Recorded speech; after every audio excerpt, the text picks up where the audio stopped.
En primer lugar, muchas gracias por la invitación del Centro Aspermio de Madrid para dar esta charla. Para mí, que soy de Oviedo, el venir aquí es como estar en un trocito de casa, así que es doble alegría.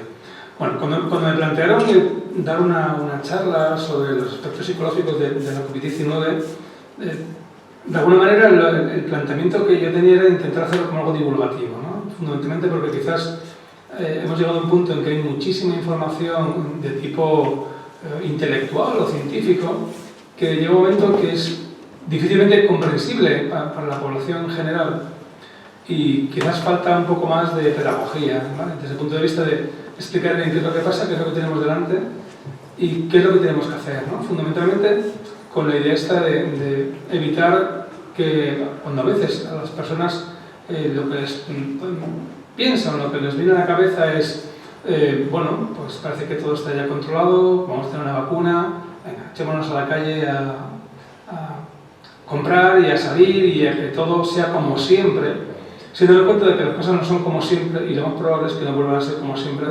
durante mucho tiempo, ¿no? Independientemente de que haya vacuna o que no haya vacuna. Entonces, hoy mi idea fundamental es ser claro, conciso, pero sobre todo práctico, ¿no? Con la idea de ver, bueno, qué cosas son las que desde el punto de vista psicológico tenemos que tener en cuenta que nos ha traído esta pandemia y sobre todo lo que es más importante, ¿no? Es decir, qué cosas podemos hacer para enfrentarnos a ella y para de alguna manera que psicológicamente podamos salir adelante.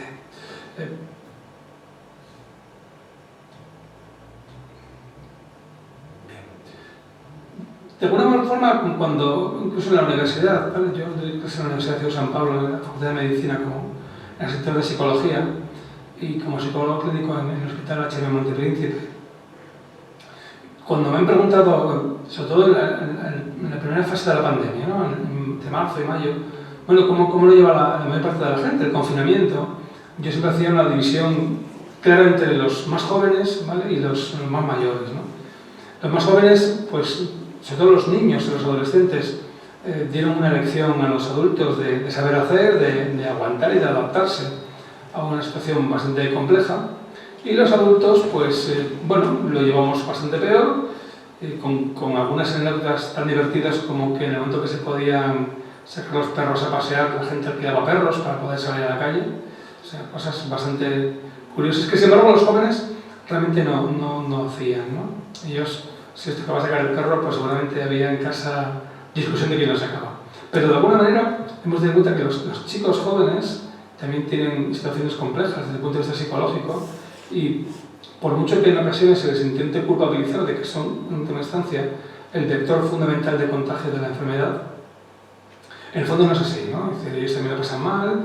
Entre los chicos jóvenes hay situaciones de trastornos de salud mental, problemas de salud mental tan importantes que en muchos casos les llevan al suicidio y tenemos ahí, digamos, un poco de problema fundamentalmente porque los adultos a veces pensamos que los chicos más jóvenes pues no lo pasan mal, ellos los aguantan todo y realmente no es así, ¿no? Y en muchos casos situaciones como las que hemos vivido de botellones y demás, en el fondo es ese deseo de los jóvenes de decir, bueno, pues ya está bien, yo también quiero normalizar mi vida y bueno, a veces, insisto, hay que hacer un poco de pedagogía con ellos, pero digamos que los jóvenes nos han pasado mal en la primera fase de la pandemia, pero han conseguido aguantar. En esta segunda fase, esta segunda ola, digamos que están descansados, ¿vale? Y empezamos a ver quizás ya una diferencia importante entre los más jóvenes, que intentan olvidarse de todo y tirar para adelante, y la gente más mayor, que está todavía muy enganchada con la pandemia, ¿no? Por eso, cuando hablamos de adultos, y en adultos siempre introduzco la idea de que no hay un límite para ser adultos, es decir, cuando intentan diferenciar entre personas adultas y personas mayores o ancianos o viejos, como queramos llamarlos, ¿no? Que muchas veces el término piensan que define a las personas y realmente no es así. Realmente el trabajo de los psicólogos ahora mismo, casi como una cuestión de prevención primaria, es decir, tendría que ser en televisión no solamente los técnicos a contarnos cuántos muertos hay, sino qué es lo que tienen que hacer las personas más mayores y qué tienen que hacer las personas jóvenes desde el punto de vista psicológico, desde el punto de vista de su comportamiento, para ayudar a que controlemos al virus, ¿no? Pero fundamentalmente en las personas adultas tenemos que ayudarles a regular sus emociones, ¿vale? Y sobre todo a enseñarles a desarrollar esa capacidad de flexibilidad que se llama la resiliencia para enfrentar situaciones difíciles, ¿no? O situaciones que son adversas como ha sido esto. Yo recuerdo que el día 6 de marzo tenía alumnos conmigo en el hospital y ese día fue el primer día que nos dijeron se tienen que ir los alumnos para casa. Digo, ¿cómo? Se tienen que ir para casa y sin saber cuándo van a volver a hacer prácticas en el hospital. Al cabo de una semana el que estaba en casa era yo. Es decir, esa situación de adversidad que ninguno contábamos con ella, realmente vino y nos enseñó, ¿vale?, a hacer cambios. Pero, ¿cuáles han sido, digamos, los problemas más importantes que hemos visto en personas adultas, fundamentalmente, durante estos meses? Fundamentalmente, situación que tiene que ver con la ansiedad y con la depresión, es decir, con la preocupación un poco llevada al extremo de tengo miedo a salir a la calle, pero tengo que salir, tengo que trabajar, eso me preocupa, eso me angustia. El tema de la agorafobia, el miedo a salir a la calle y a contactar con los demás. Muchas personas con digamos, una cierta vulnerabilidad emocional acaban con problemas de depresión, desde el punto de vista de la preocupación y sobre todo del miedo, porque quizás ahora que estamos en diciembre no recordamos cómo estábamos en el mes de abril, en el que cada 15 días nos ampliaban el periodo temporal de confinamiento y no había un límite, y el no haber un límite es lo que más angustia, más incertidumbre creaba a las personas y más sensaciones de depresión. Y quizás lo que nos quedó básicamente, o que nos va a quedar, ¿vale?, de esta pandemia, porque evidentemente se va a terminar y se va a acabar, no tan rápido como pensamos, pero no tampoco tan tarde, son lo que se llamó o se denomina como síndrome de la cabaña y el síndrome del distanciamiento, ¿no? El síndrome de la cabaña es el que muchas personas han sufrido y siguen sufriendo, ¿vale?, de un miedo inespecífico a salir de su casa, porque su casa acaba siendo su cabaña, su lugar que controlan y saben cómo funciona, y tienen miedo a salir a la calle fundamentalmente porque, independientemente de todo, no está 100% claro cuál es la vía de contagio. Que si los aerosoles, que si el contacto físico, que si las gotitas de saliva, si todos estamos llevando la mascarilla, si todos nos limpiamos las manos, si todos intentamos mantener la distancia social, porque sigue habiendo contagios. Es lo que piensa la persona que está metida en su casa. Ergo, no salgo de casa. Por tanto, esa persona está pasando mal fundamentalmente porque han desarrollado una agorafobia muy intensa que ya veremos cómo termina. Y después el síndrome de distanciamiento, que es un síndrome nuevo.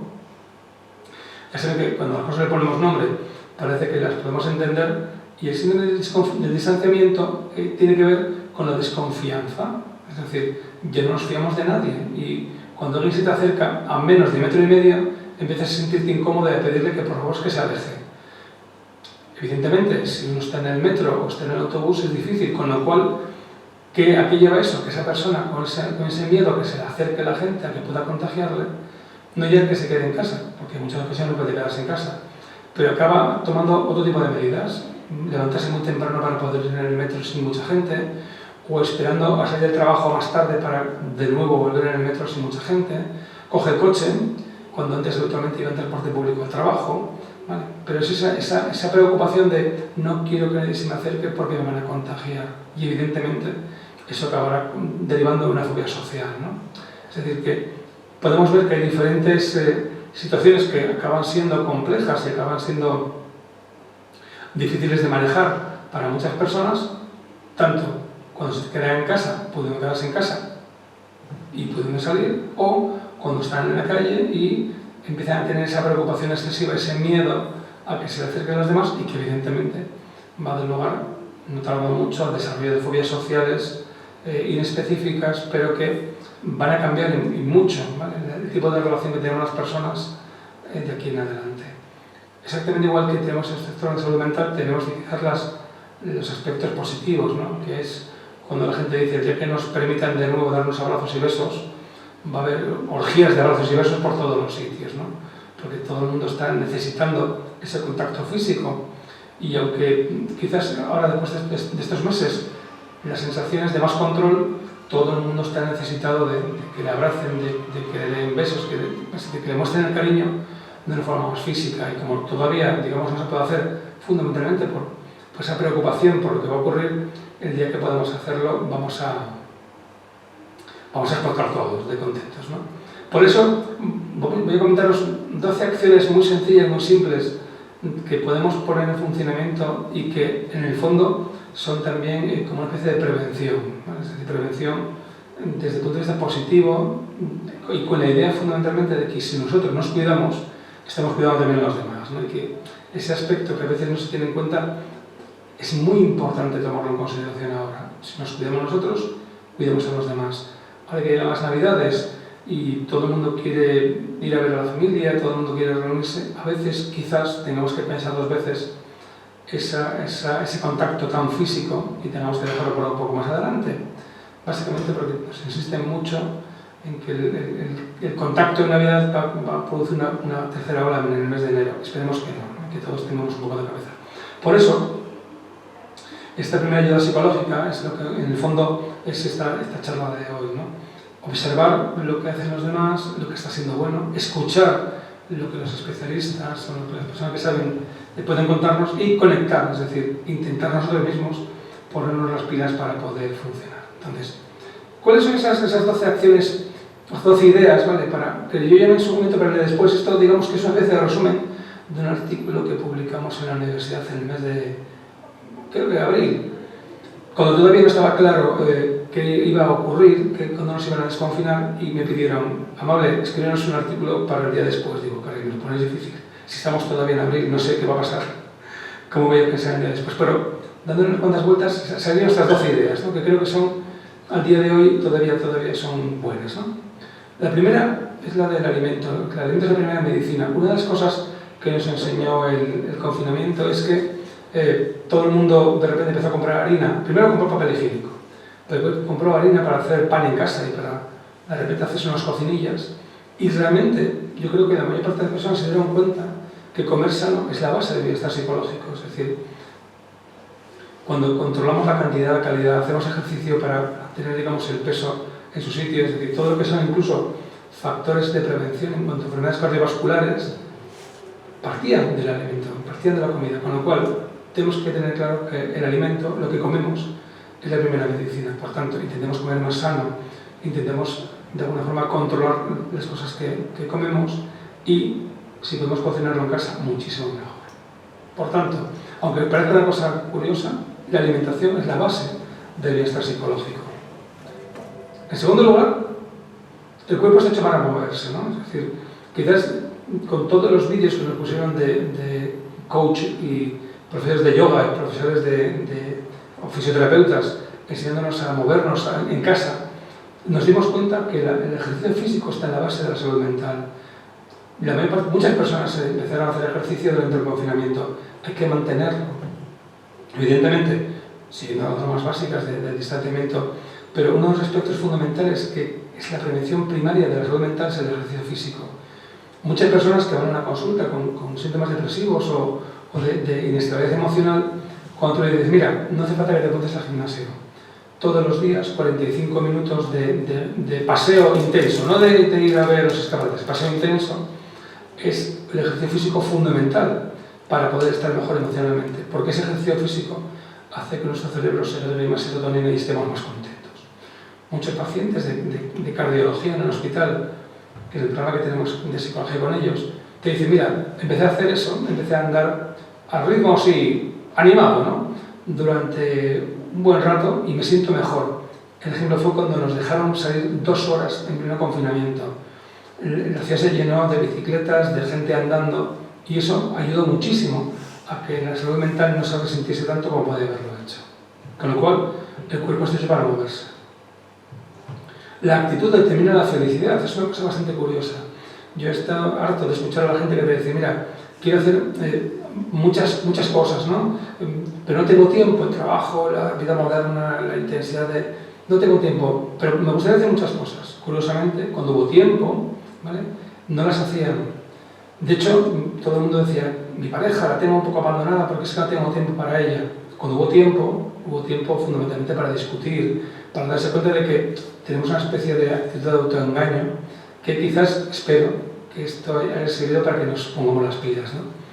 Por eso es importantísimo hacer un proceso de autoconocimiento, ¿vale? Ahora, aunque no estemos metidos en casa, sí que nos siguen insistiendo en salir lo justo, estar más, digamos, en nuestra burbuja social. Bueno, hagamos una pausa para descargar la presión, pensemos en nosotros mismos, cómo reaccionamos, qué expectativas tenemos, qué exigimos a los demás o a nosotros mismos. Por eso, esa actitud emocional nuestra, realmente en el fondo, es lo que va a determinar la felicidad, no es decir, tengo más tiempo o menos tiempo. Ser vulnerable te hace fuerte. Una de las cosas más importantes que percibimos durante el confinamiento fue el miedo. El miedo y la incertidumbre. Incluso las personas que estaban más valientes, vamos a decirlo así, ¿no? Tenían miedo, estaban preocupadas, los médicos, las enfermeras, los ingenieros, la persona que recogía la basura, el señor que tenía un bar. No era ya que estuviese cerrado todo, era el miedo a la incertidumbre. No sé qué va a pasar con esto y no sé cuánto va a durar. Y eso, realmente, en el fondo, era una sensación de vulnerabilidad que todos teníamos y fue lo que ayudó fundamentalmente en esa primera fase de la pandemia a que todos aceptásemos estar metidos en casa sin salir. Por tanto, es importantísimo reconocer que tenemos a veces un problema, que tenemos miedo o que estamos agobiados o que queremos salir y correr pero no podemos, ¿no? De hecho, a veces lo más importante es hablarlo, ¿no? Y de alguna forma hablarlo de una forma constructiva, de una manera que nos permita entender lo que hay, ¿no? Vale, hagámoslo así. Hay un punto, hay un momento que somos conscientes de que no podemos arreglarlo solo, ¿vale? Pide ayuda a un profesional, da igual que sea un psiquiatra, un psicólogo, alguien que te pueda echar una mano y que de alguna forma te pueda ayudar a ver que esa vulnerabilidad, ¿vale? Ese incertidumbre, ese miedo, podemos convertirlo en una fortaleza para nosotros mismos. 5. Puedes aceptarte y evolucionar a la vez, ¿no? Una de las cosas que quizás más yo he leído dentro de estos meses ha sido el hecho de decir, bueno, pues aprovechamos que esto va mal para sentirnos mejor. Bueno, sí que tenemos que de alguna forma aceptarlo, ¿no? Y sobre todo, aceptar como somos hoy realmente es importante, ¿vale? Porque hemos de aprovechar las oportunidades que nos da la vida para a veces pararnos y reflexionar sobre las cosas, ¿no? Qué cosas tengo como muy buenas, muy fortalezas, qué cosas tengo más débiles, cuáles son los aspectos un poco más a mejorar, ¿no? Por eso hay que aceptar cómo somos hoy y fundamentalmente actuar como queremos ser mañana, ¿no? Si funcionamos así, seguramente conseguiremos rebajar la famosa curva lo antes posible. ¿Por qué? Porque tenemos que aceptar que quizás hoy no nos estamos comportando como debemos, pero debemos actuar como queremos ser, ¿no? Que es ser mejores y entre todos conseguir controlar todo esto. 6. El tema del alcohol. Lo primero que se acabó fue el papel higiénico, lo segundo que se acabó en los supermercados fueron las cervezas.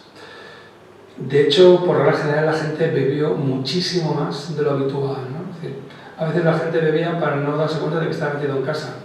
A veces la gente bebía porque no había, digamos, ya una manera de reducir la ansiedad. Bueno, tenemos que tener en cuenta que lo ideal es llegar a un 0,0 de alcohol, pero si no podemos llegar a un 0,0 de alcohol, tenemos que volver, digamos, a una situación previa, ¿vale? Pasar a la moderación, el alcohol tomado en su justa medida está bien, no es una cosa demasiado negativa, ¿vale? A lo mejor es de digo, no tomar alcohol, pero volvamos a ese nivel. ¿Por qué? Porque la gente se enganchó, digamos, al beber más de la cuenta, a beber vino en la comida y en la cena, porque era una forma también, ya digo, de aguantar la presión y siguen haciéndolo. Y era algo que en el mes de enero, en el mes de febrero no hacían, ¿no? Solo hacían de vez en cuando. Por tanto, el alcohol mejor con medida y si podemos controlarlo del todo, muchísimo mejor. 7. Las relaciones son esenciales. También descubrimos una cosa importante, ¿vale? Que de repente teníamos amigos a los que hacía años, con los que no habíamos, para años, muchos años, ¿vale? Y de repente, pues un día veíamos su teléfono en la agenda y llamamos a esa persona, ¿no? Y de repente encontramos a alguien que hacía a lo mejor 10 o 15 años con el que no hablábamos y que después de estar 5 minutos hablando era como si hubiésemos visto, nos hubiésemos relacionado la semana anterior, ¿no? Esa recuperación de relaciones, incluso familiares, ¿no? De hecho hay que mantenerla. ¿Por qué? Porque cuando, digamos, entramos en el proceso de, bueno, todo ya está bien, tenemos la tendencia, como somos los seres humanos que somos, a olvidarnos de nuevo. Y realmente, en el fondo, no debemos actuar así. Una buena relación social, realmente, en el fondo, es el sinónimo de estabilidad mental. Cuantas más relaciones, cuantas mejores relaciones, muchísimo mejor. 8. Necesitamos cuidarnos entre todos. Es una cosa que han insistido muchísimo. No sé si lo han hecho bien o mal, ¿no? Pero realmente había un palabra cuando estaba en la universidad en los años 80 que decía que había que ser local, ¿no? Es decir, pensar de forma global pero actuar de forma local. Hay que fijarse en la gente que tenemos al lado, en la gente que tenemos en la comunidad, no solamente fijarnos en quien vive a 1000 kilómetros o 5000 o 20000, que a veces es una forma un poco boba de mala conciencia, ¿no? Si pienso en la gente que está más lejos, pues porque necesitan mi solidaridad, pues bueno, me quedo bien, hombre, hay que mirar primero lo que tienes al lado también, ¿no? Por tanto, necesitamos cuidarnos entre todos, quizás debería ser el eslogan del Ministerio de Sanidad, no lo de esta vamos a salir juntos, no, de esta vamos a salir si nos cuidamos entre todos, solo de esa manera vamos a salir, no porque seamos todos buenos, porque también lo que ha mostrado el confinamiento y el coronavirus es que las personas también a veces somos malas y pensamos que somos muy buenos y que somos fantásticos, pero cuando nos pinchan un poquito, pues viene lo del síndrome del distanciamiento. Usted a 1,5 metros no se me acerque, ¿vale? O ser mucho más exigentes con todo el mundo. A veces tenemos que ser exigentes, evidentemente, pero lo fundamental es que nos tenemos que cuidar entre todos. Eso es lo más importante ahora mismo. Dime qué haces y te diré cómo te sientes, ¿vale? Las preocupaciones. A veces solamente vemos esa idea de, pues me pongo la mascarilla, o ves un rollo en ponerla una mascarilla, o no me apetece lavarme las manos con el alcohol, o realmente tenemos que ver que somos positivos con nosotros mismos, tenemos que seguir adelante. Y a veces tenemos que darnos cuenta que la única forma de meter las preocupaciones es verlas en perspectiva, ¿no? Porque a veces vemos las noticias y las noticias de las 3, un fin de semana, que es cuando yo puedo ver las noticias del mediodía, y si empiezan a las 3, hasta las 3:25 no se acaba el coronavirus. O sea, primero son los muertos, después de lo que dice Fernando Simón, después lo que dice el otro, y después de 25 minutos, si te has hartado ya de ver las noticias, vienen con las cosas, digamos, prácticas, ¿no? Hay que empezar a ver, no ver tanto el bosque, ¿vale? Sino ver los árboles, porque tanta información acaba siendo agobiante, ¿no?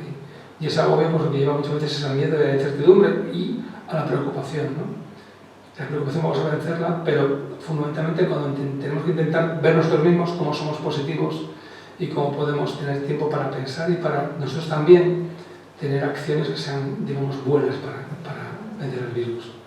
10, ya nos quedan pocas. Cuando hablan de los españoles por ahí, dicen, los españoles siempre estáis juntos por todos los sitios. No, depende. Los asturianos habitualmente somos más individualistas, los del sur son más colectivos. Quizás tiene que ver mucho con la gestión del agua, ¿eh? Mientras que en el sur hay un agujero y se hace una ciudad alrededor del agujero de agua, en el norte como llueve y hay agua por todos los sitios, pues todos somos más individualistas, porque tenemos una casa aquí hecha a 50 kilómetros. Pero tenemos que pasar de ese individualismo a la colaboración. La colaboración no es lo de hay que ser solidarios, no. La colaboración es actuar, ¿no?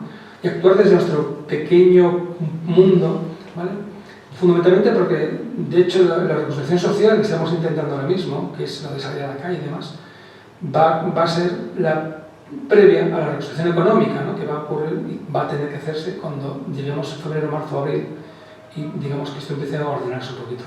Por eso, ese sentido de comunidad, ese sentido de yo quizás no pueda ayudar a todo el mundo, pero sí puedo consumir en la tienda que tengo cerca de casa, o si puedo tomarme café en el bar que han abierto hasta las 5 de la tarde, hasta las 6 de la tarde, que está también más cerca. Esa parte de reconstrucción económica sí podemos hacerla nosotros de forma individual. Por tanto, esa reconstrucción social, esa reconstrucción económica, desde el punto de vista comunitario, realmente facilita lo que podemos llamar como el bienestar psicológico colectivo, ¿vale? Como grupo, ¿no? Que es quizás lo que sí sorprende cuando estás en el extranjero, por ejemplo, países anglosajones, cuando los españoles, cada uno de su padre y de su madre, acaban juntándose y acaban actuando, bien sea en su trabajo, bien sea fuera del trabajo, como un todo, ¿vale? Esa acción comunitaria realmente es lo que al final nos hace funcionar de manera positiva. 11. Los hábitos afianzan el cambio, ¿vale? Realmente la crisis del coronavirus nos ha hecho cambiar en muchos aspectos, ¿no? Bueno, pues vamos a plantearlo como un cambio estable, es decir, vamos a seguir funcionando, teniendo en cuenta a los demás, teniendo en cuenta cómo nosotros funcionamos para funcionar también con los demás. Intentemos ser más colaboradores, ser más solidarios, ser más fraternos, ¿vale? Básicamente porque eso te va a hacer crecer como persona, evidentemente, te va a hacer crecer como miembro de la familia, cuando uno ya se da cuenta que esa historia de no tengo tiempo para estar con mi mujer o con mi marido porque me lo come el trabajo, pues es una mentira, me llama gorda. Hay tiempo para muchas cosas y a veces uno también tiene que tener en cuenta que el trabajo no es todo, la familia, los amigos, los hijos son más importantes que el trabajo, con el trabajo evidentemente. Que somos también, formamos parte de una comunidad, ¿vale? Esa idea de lo que está más cerca, podemos ayudarlo mejor que lo que está más cerca, perdón, más lejos. Incluso como estudiantes, de los niños están dando una lección, incluso hoy, cuando se decía los colegios van a ser un foco de contagio, los niños se están portando de maravilla. Los niños, yo entiendo niños los que están incluso en la universidad, y los profesionales, que nuestra obligación es fundamentalmente ayudar a que no propagar el pánico, no propagar el miedo, no propagar ideas extrañas o ideas conspiranoicas, ¿no? Cada profesional en su lugar tiene que ayudar a los demás a entender que nuestro papel en este caso es muy importante y que ese papel es fundamental. Esto en última instancia es como cuando los pacientes que han tenido un infarto, tú les dices, mira, te van a dar unas pastillas, vas a tener que hacer un cambio de hábitos, las pastillas son el 40%. El hecho de que tú no vayas a tener otra vez tu infarto es un 60% tuyo. Tus cambios en tus hábitos de alimentación, en tus hábitos de calidad de sedentarismo, a reducir el estrés, tener, digamos, una vida social gratificante. Entonces mucha gente se agobia porque dice, caray, me estás poniendo muchas cosas a hacer. Sí, son deberes y tienes que hacerlos. Esto es lo que hay. Si quieres, evidentemente, tener problemas de muy buen nivel cardíaco. Y por último, 12. No rendirse nunca ante la adversidad, ¿no?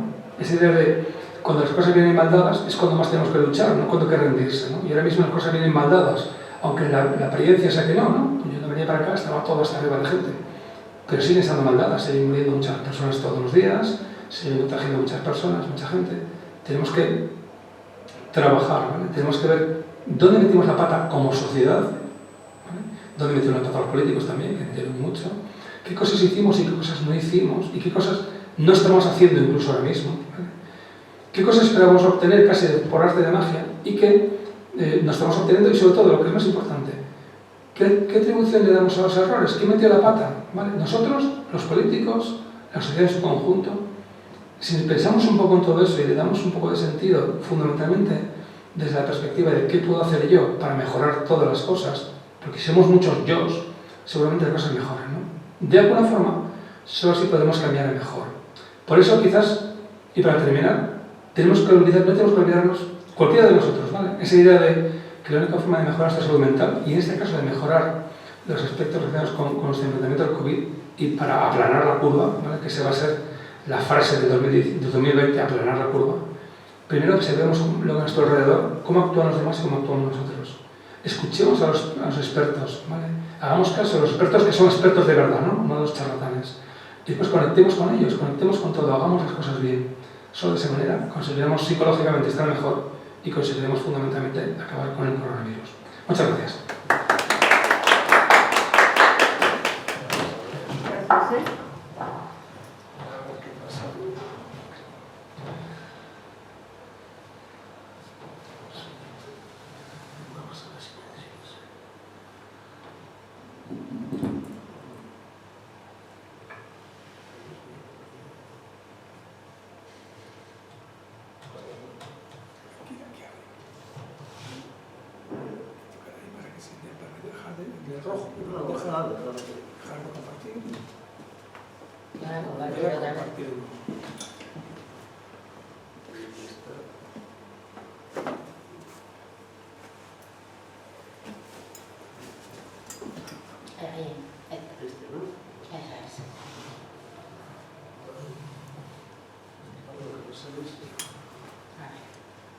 Tendrá que ser aquí presenta.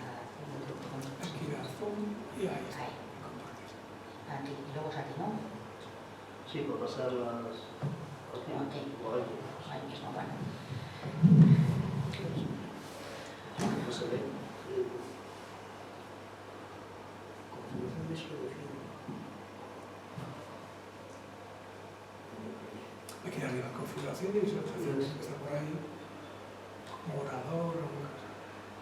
Cambia vista, moderador y presenta.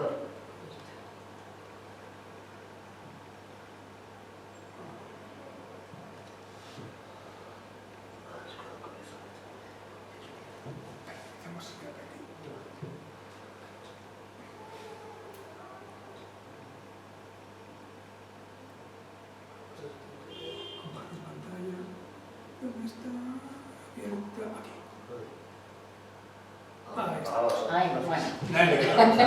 Bueno, Esto del Zoom, yo ya está Zoom. después de resolver estos problemas técnicos, tecnológicos, estoy sin sonido. Venga, ya, ahora ya tengo sonido.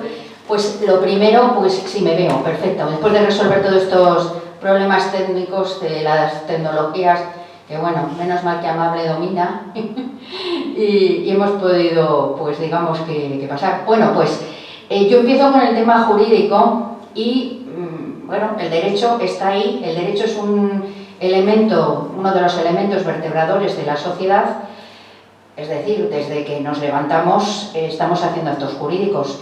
Y pues para bien y para mal, el COVID pues también tiene pues sus... ahora me sale tu presentación, no sé qué he hecho yo. no sé qué he hecho yo, que me he ido al otro lado al pasar la diapositiva. Bueno, seguimos. Mientras me vuelva a colocar Amable el tema de la presentación. El derecho está presente en nuestras vidas, ¿no?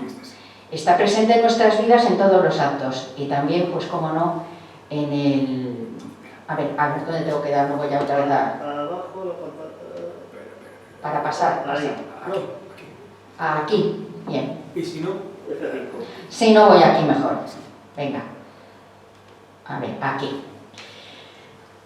Y bueno, pues voy a comenzar, pues después de explicar esto, que el derecho está con nosotros en todos los actos de nuestra vida y para bien o para mal en esta crisis del COVID. Tiene unos efectos jurídicos pues que todavía tampoco podemos valorar en su totalidad porque no hemos salido. Amable nos ha puesto una inyección de positividad que nos viene muy bien porque sí hay personas muy negativas en esta situación y en este momento. Yo comienzo, como me gusta comenzar, pues todas las charlas subrayando a la persona, el significado institucional de la persona. ¿Esto qué significa? Pues que la persona es el centro y el fundamento del derecho, que el derecho sirve a la persona, el derecho para que sea justo tiene que servir a la persona, a su dignidad y a los derechos fundamentales, como la igualdad, la no discriminación en situaciones de vulnerabilidad, que en el COVID pues ha tenido algunas discusiones en los temas de la atención sanitaria, cuando por razón de edad a veces pues bueno, ha habido ahí pues como una pequeña duda si se ha atendido correctamente o no, y la libertad individual, la autonomía, la capacidad para actuar, que se divide en capacidad jurídica, que es la titularidad de derechos, y la capacidad de obrar, que es la actitud pues para realizar actos con eficacia jurídica. Nuestros derechos fundamentales, pues en tiempos de pandemia, pues como en todos los tiempos, pero vamos, subrayados por esta situación tan anormal, pues es el derecho a la vida, a la integridad física y moral, a la asistencia sanitaria y a la protección de las situaciones vulnerables, de vulnerabilidad, como la enfermedad, la discapacidad, los mayores, tanto en las personas individuales como en sus familias. Hay que tener en cuenta que en todas estas situaciones que estamos viviendo puede haber una persona afectada, está pasando la enfermedad, pero a su lado está la familia que, aunque no la esté pasando, está sufriendo y necesita también atención. Bien, y ahora pasamos pues al primer efecto jurídico. ¿Cuál fue el primer efecto jurídico de esta situación? Pues el estado de alarma. El estado de alarma se declara, bueno, estamos viviendo un segundo estado de alarma. El primero fue el que se declaró en marzo hasta junio, me parece que fue, los últimos de junio, y ahora pues estamos en uno por 6 meses. Los plazos, el plazo del estado de alarma, en el artículo de la Constitución, que es el 216.2, es de 15 días, renovable pues, por acuerdo en el Congreso de los Diputados, y no se puede prorrogar, según este artículo, si no es controlado la situación y por qué, los motivos, pues por el Congreso, ¿no? Aquí pues ha habido una excepción, pues debido pues, claro, a la excepcionalidad que vivimos, pues definida por la crisis sanitaria, y siendo la salud pública, que cuando nos referimos a la salud pública nos estamos refiriendo a la salud de todos. que en la situación que vivimos pues es el interés jurídico superior a proteger, y por eso pues hay una limitación de derechos pues de movilidad, de reunión, todo esto que ha explicado muy bien Amable, de no juntarse, de no todo esto, pero que bueno, es una limitación de nuestros derechos.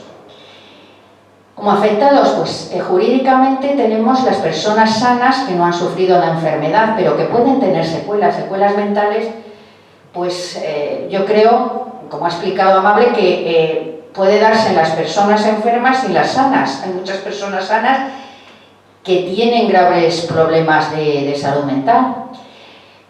Luego, pues las personas sanas que estaban sanas, pero que han sufrido la enfermedad, que les ha podido causar secuelas o no.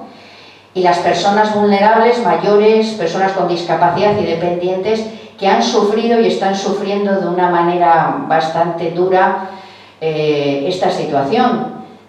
También con una limitación importante de sus derechos. Hay que pensar, por ejemplo, en las personas mayores que están institucionalizadas en las residencias, que están allí pues, aisladas, sin tener prácticamente contacto con nadie. Los familiares los visitan a lo mejor pues, una vez a la semana o al mes, pero con una pantalla de cristal o una puerta de cristal. Yo esto lo he visto en algunos.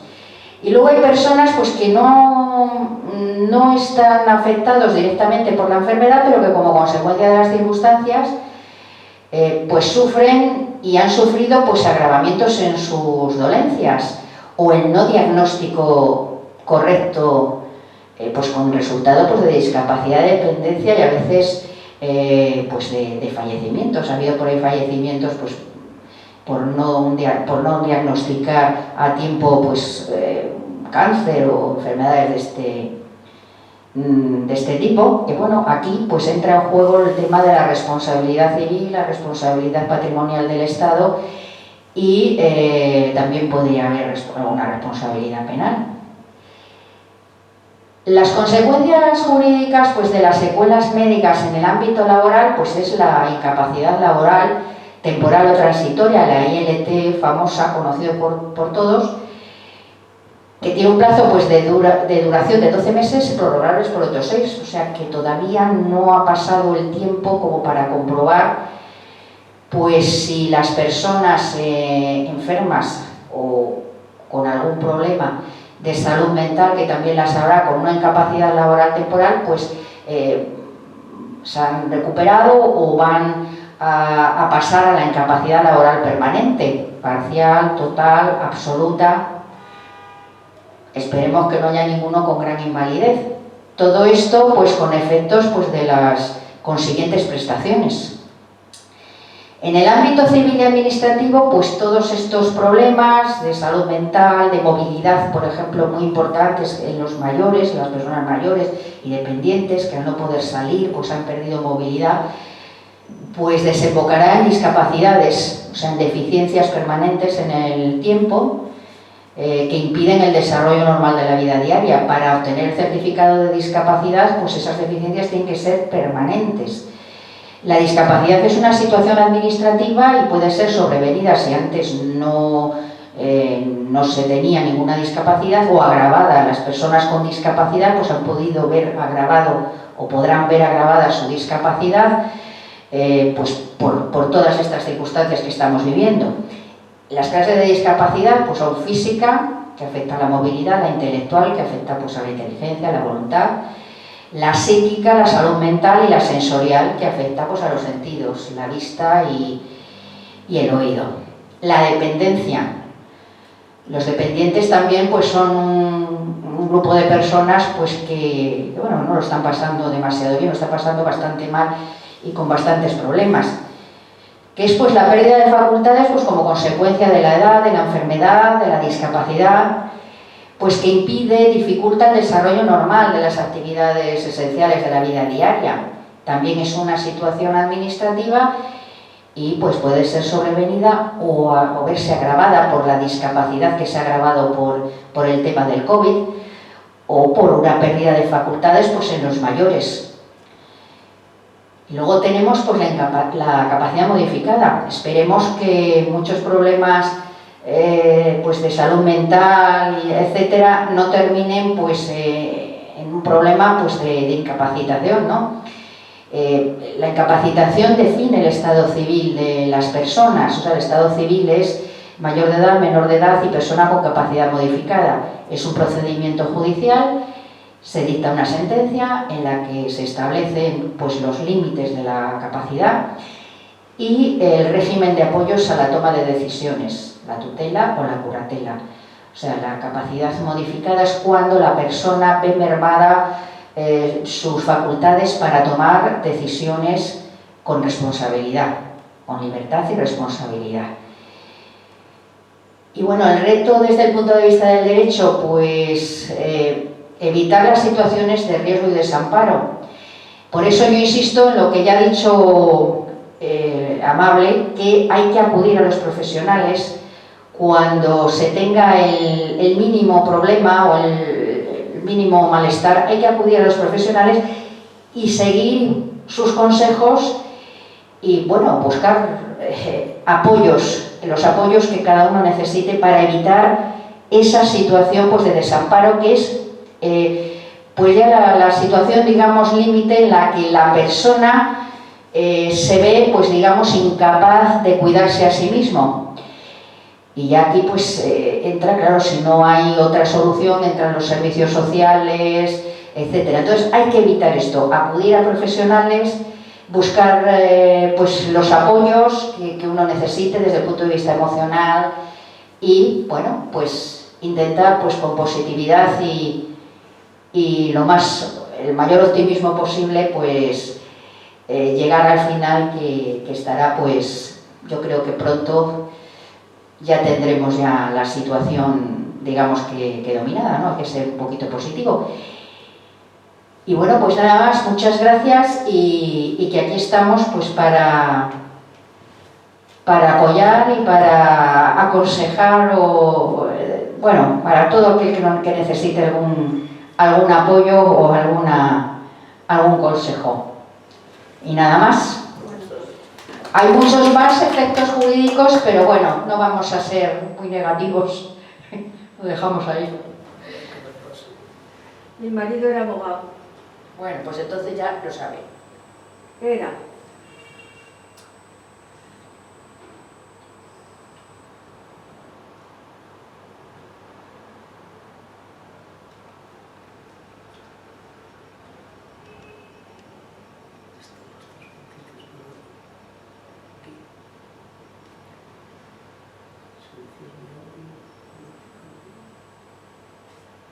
Ya terminamos, ¿no?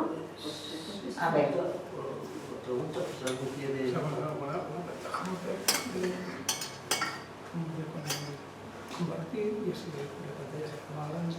Pues muchas gracias. Sí, yo ya le paso el audio por si le sirve.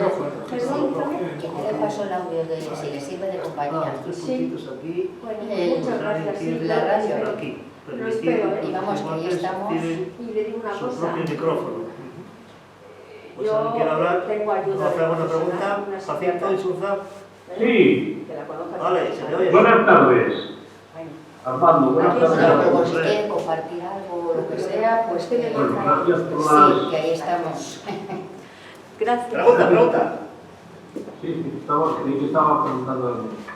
Esto, nada, un par de comentarios, uno para Carmen, soy colega tuyo.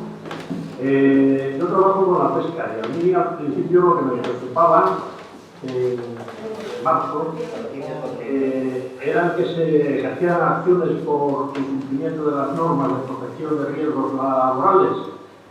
Al principio esto se veía como la principal amenaza, aunque ahora parece que esta amenaza se ha relajado, porque claro, la pesca era una actividad esencial, había que seguir faenando. En un barco de pesca es muy difícil mantener la distancia social porque a la hora de tirar del arte, por ejemplo, del arte de cerco, la gente pues tiene que estar una prácticamente encima de la otra. Gracias por tu exposición, ha sido muy sencilla y muy clara. Y amable decirte que quise oírte porque yo me preguntaba a mí mismo si yo soy una olla a presión.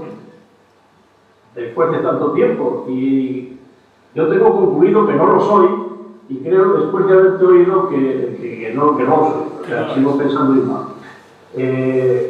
Las medidas adoptadas a mí son casi a la carta, porque soy un señor mayor de 65 años, prácticamente no me modifican ahora. Luego, mi plan diario, yo ya era bastante caballero, e incluso me beneficia por el teletrabajo, que me viene muy bien. Y además, me han mejorado económicamente, en todo el orden, para que no me jubile, que ya me jubilaba en abril. No sé cómo estaré mañana, pero hasta ahora casi es una aventura. Camino unas 2 horas por el Retiro, aún sabiendo naturalmente lo que está pasando en los hospitales, porque eso es lo que más me duele, eso sí que es horroroso. Lo que echo de menos, el atletismo en la pista, que es un deporte que me encanta, el aire libre y salir. La comida mensual en el centro asturiano con la peña del Felechu, que son los mejores del mundo. Y nada, darte las gracias porque has hablado hasta de un título de orgías de abrazos y besos, que para mí eso es muy importante. Pensar que puedo volver a dar un abrazo, un simple dar la mano a un amigo de siempre. Y me entretengo, porque como le decía a Carmen, estoy trabajando con los pescadores. Ahora, en cuanto acabe esta charla, veré lo que ha pasado con la merluza que nos van a dar el año que viene para el Cantábrico, que por la mañana en Bruselas nos querían regalar el 10% para el año que viene. Así que menuda.